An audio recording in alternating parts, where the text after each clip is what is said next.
হাসিনাকে পালিয়ে যেতে বাধ্য করা হয়, হাসিনা পালিয়ে যেতে বাধ্য হয় না।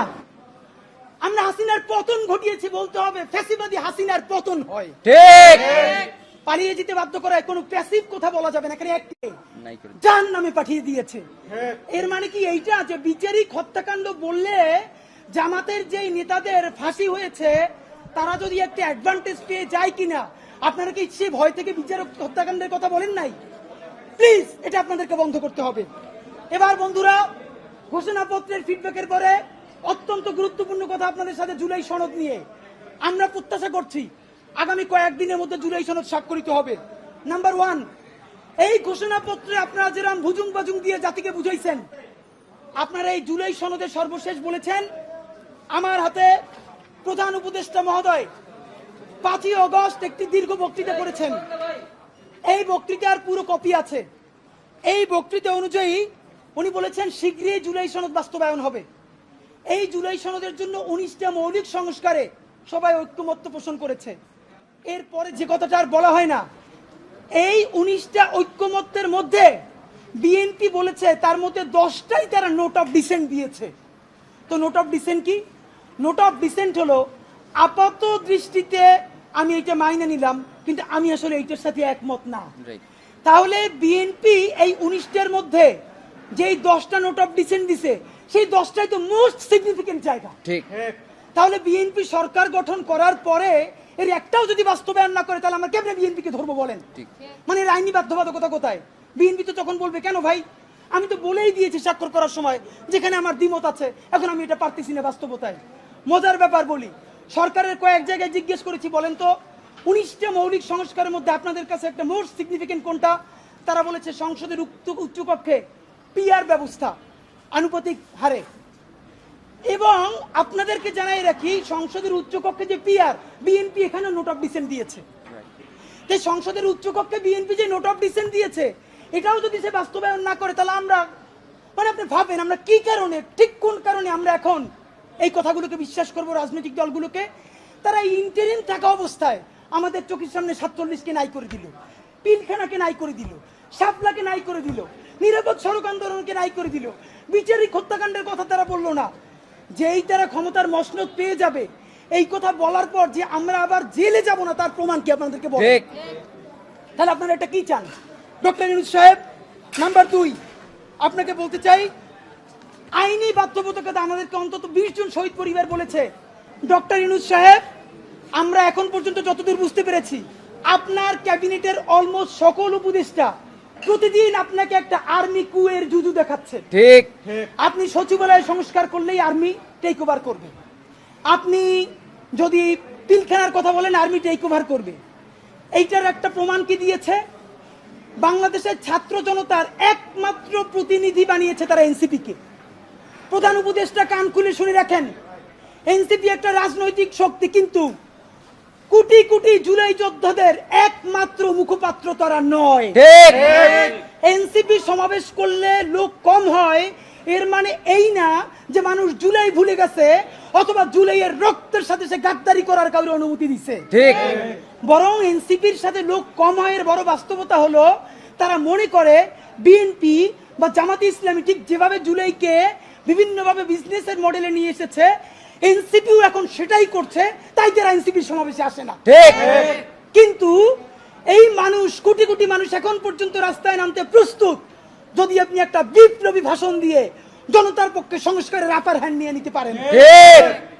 প্রধান উপদেষ্টা আপনাকে বলি, আপনার উপদেষ্টারা সারাক্ষণ জুজুর ভয় দেখায় না?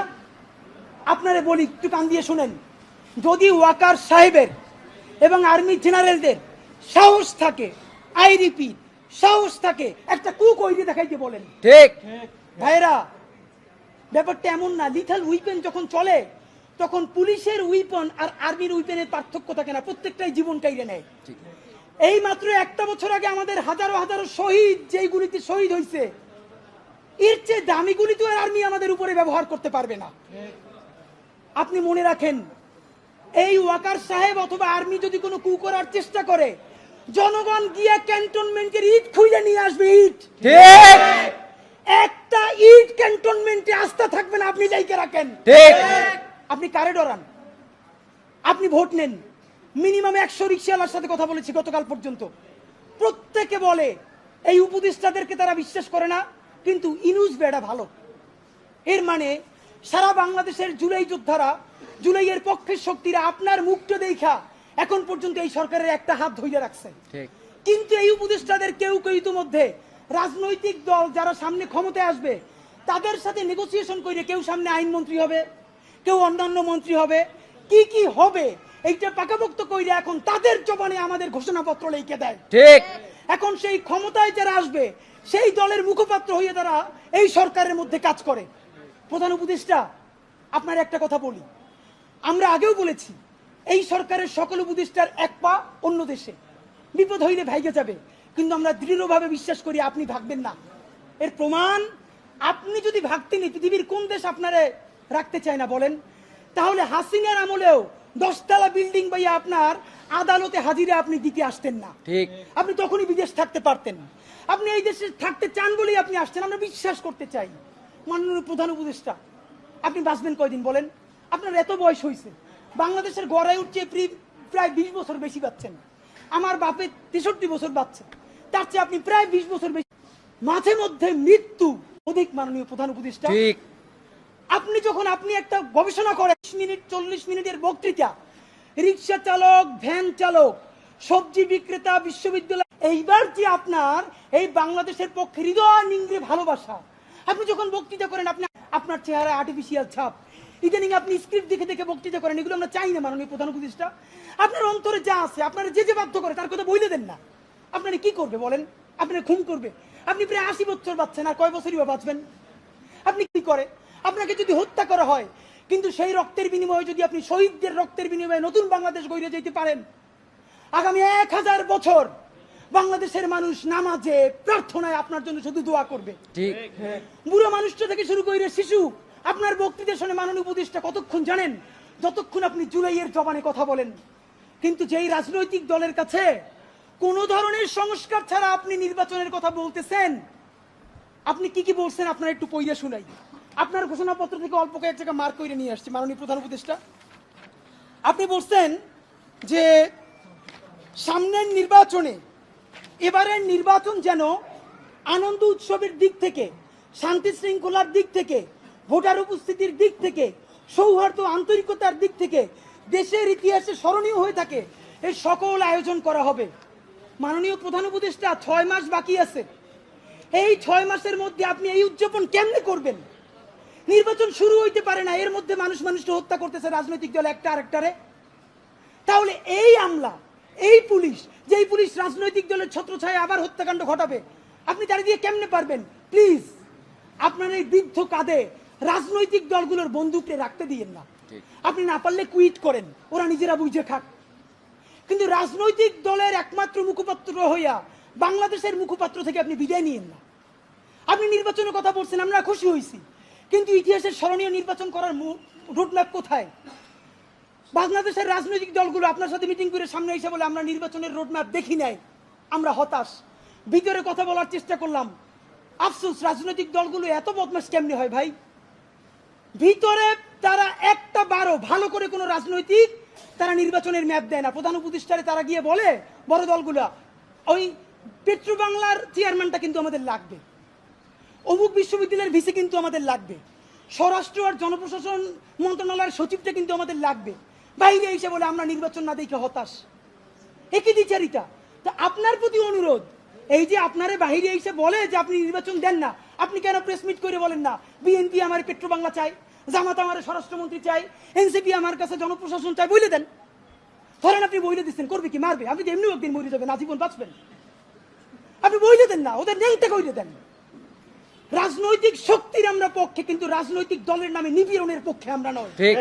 বন্ধুরা আমার, আপনি আরেকটা কথা বলেছেন, এখন থেকে প্রতিদিন আলাপ করুন আপনার এলাকায় ভোটদান ব্যবস্থা কেমন হলে সুন্দর হয়, কেমন হলে আনন্দমুখর হয়, সেটা আগে থেকে ঠিক করার জন্য, নতুন বাংলাদেশের কাজ করার জন্য সেইটি আপনারা প্রস্তুতি নেন। মাননীয় উপদেষ্টা, যমুনায় বললে হবে না, এলাকায় গিয়ে যদি এই আলাপ শুরু করি, আমার পিটাইয়া ছালবাকল উঠেই আবার ঢাকায় পাঠাইবে। ঠিক, ঢাকার এলাকা কিন্তু এক না।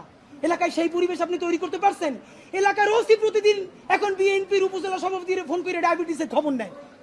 তা আমার কথা যদি বিএনপি বিপক্ষে যায়, আমার কথা যদি জামাতের বিপক্ষে চায়, তারা তো আমার দৌড়নি দিয়া কি করবে তা তো আপনি বুঝতে পারতেছেন না। প্রধান উপদেষ্টা, মাননীয় উপদেষ্টা, শেষের দিকে আপনার আর একটা কথা আপনারা বলা দরকার। আপনি এইখানে খুবই স্পেসিফিকলি বারবার নির্বাচনের যে রোডম্যাপটা দিয়েছেন, আমরা অত্যন্ত খুশি হয়েছি। আপনার হাতে সময় আছে 6 মাস। আপনাকে চূড়ান্তভাবে আমরা কয়েকটা প্রস্তাবনা দিতে চাই। নাম্বার 1, এই 6 মাসের মধ্যে আপনি একটা আপার হ্যান্ড নেবেন।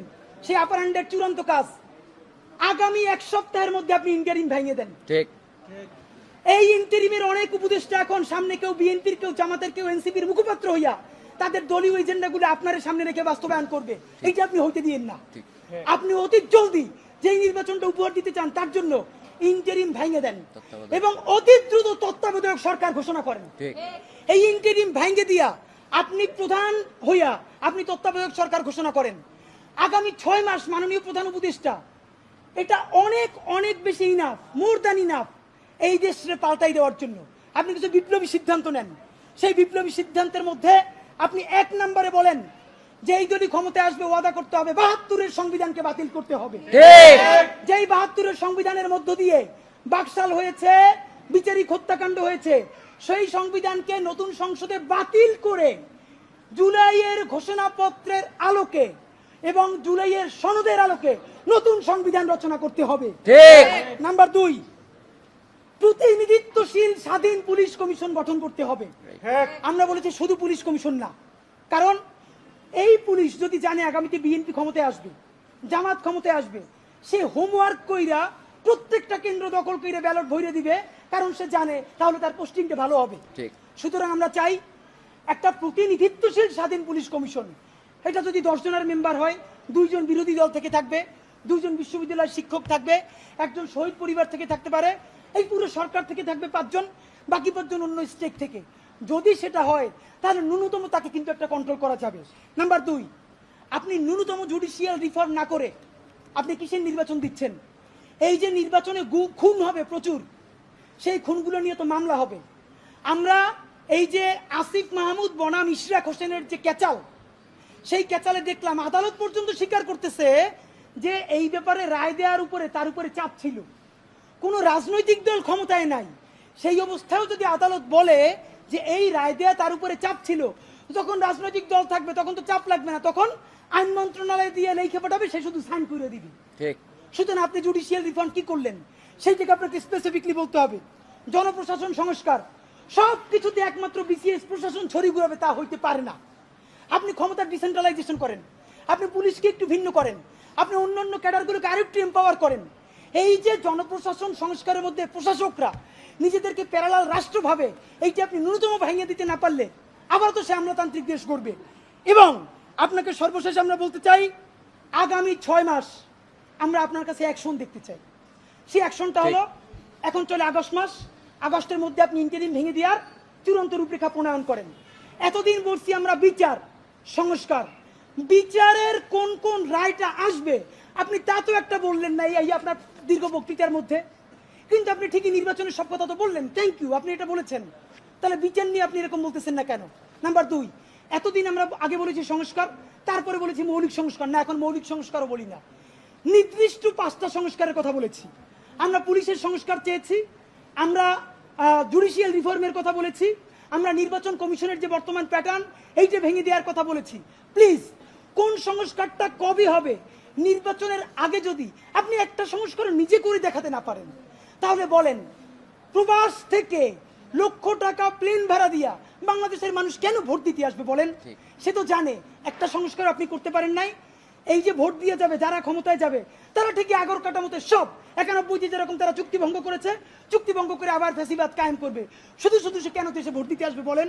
সুতরাং আপনি যদি সত্যিকারে চান বাংলাদেশের ইতিহাসে সেটা নির্বাচন হোক, প্রবাসীরা ভোট দিক, লক্ষ লক্ষ টাকা খরচ করে মানুষ ঈদের মতো উদযাপন করুক, তাহলে ন্যূনতম কয়েকটা বিচার আপনার নির্বাচনের আগে করে দেখাতেই হবে। এই ইন্টারিমের সকল উপদেষ্টাকে বিদায় দিয়ে নতুন ফ্রেশ তত্ত্বাবধায়ক সরকার গঠন করতে হবে এবং অতি দ্রুত আপনাকে রেভলিউশনারি কিছু কাজ করে দেখাতে হবে, যাতে মানুষ বিশ্বাস করে রাজনৈতিক দলগুলো আসলেও তারা কোনো ধরনের গাদ্দারি করতে পারবে না। এবং সর্বশেষ কথা, সকল রাজনৈতিক দলের সাথে বারবার বসেন উপদেষ্টা মহোদয়, একটা বার 1500 প্রায় শহীদ তার পরিবারের সাথে আপনার বসা দরকার হয় না? এই যে এত সংস্কার করলেন, আমাদেরকে কেন তারা ফোন করে জিজ্ঞেস করে যে এগুলো সব কি তারা না কইরেই চলে যাবে? প্লিজ জুলাই সনদ ঘোষণার আগে যা যা করতেছেন সেই রাজনৈতিক দলগুলোর একদিকে সামনে রাখেন, শহীদ পরিবারগুলোর সামনে রাখেন, তারপর বলেন যে এইটা এইটা করছি, একটু শহীদ পরিবারের কথার মূল্যায়ন করেন। এইটা যদি একটাও না করেন তাহলে কি করব? এই সরকার দুর্বল হয় সেটা করব না, আমরা নির্বাচনের বিরুদ্ধেও দাঁড়াবো না, তাহলে আবার বলবে আমরা গণতন্ত্র চাই না। আমরা যারা ক্ষমতাহীন কিন্তু জনতার জবানে কথা বলি, তারা এই নির্বাচন বয়কটের ডাক দিব। ঠিক। তখন একমাত্র যারা ক্ষমতায় এসে দুর্নীতি করবে সেই 20% মানুষ ছাড়া আপনি কোন কেন্দ্রে একটা কাক বিড়ালও খুঁজে পাবেন না। মাননীয় প্রধান উপদেষ্টা, ঠিক। জনতা শক্তিশালী না ক্ষমতা শক্তিশালী, আপনি যদি সেটা চ্যালেঞ্জ হিসেবে নিতে চান তাহলে কোনো সংস্কার ছাড়া নির্বাচন দিতে পারেন, কিন্তু শত শত যে লাশ তারা ফালাবে সেই দায়ও আপনার নেওয়া লাগবে। মাননীয় প্রধান উপদেষ্টা, আপনারে আমরা ভালোবাসি জুলাইয়ের জন্য, আপনি প্লিজ তাদের বন্দুক আপনার কাঁধে নিয়ে আপনি বিদায় নিয়েন না। আপনি জুলাইয়ের বন্দুকটা হাতে নেন, রাজনৈতিক দল আর্মিরে ডাইকে বলেন যদি আমার হেল্প করেন করেন, নইলে যা যা করছেন সব বইলে আমি বিদেশ চলে যাব। যেই বাংলাদেশ জুলাই অর্জন করছে সেই জুলাই আবার তাদের বিরুদ্ধে রক্ত দিয়া ইনশাল্লাহ ইনসাফের বাংলাদেশ গড়বেই। বাংলাদেশ জিন্দাবাদ, ইনকিলাব জিন্দাবাদ।